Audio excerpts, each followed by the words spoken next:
آیت الله شیخ جعفر ششتری گفتن آقا کشته شدن حسین بخون، رفت برو از علی اکبر.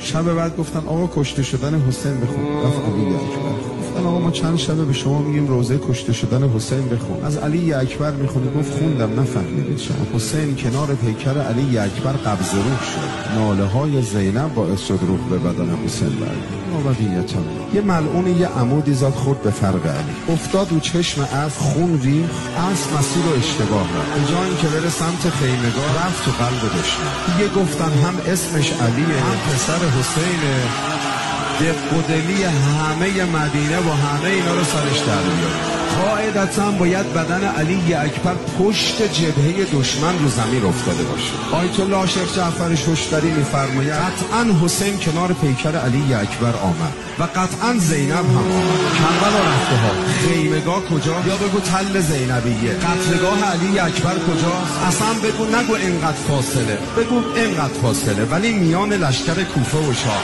زینب داره میبینه عبا به سر، چادر به سر. اگه حسین اومده شمشیر زده اومده، من موندم زینب چجوری اومده، اونم میان لشکر کوفه و شاه. شک نکنید چون این عبا زیر پا گیر میکنه، یه قدم بر میداره میخوره زمین.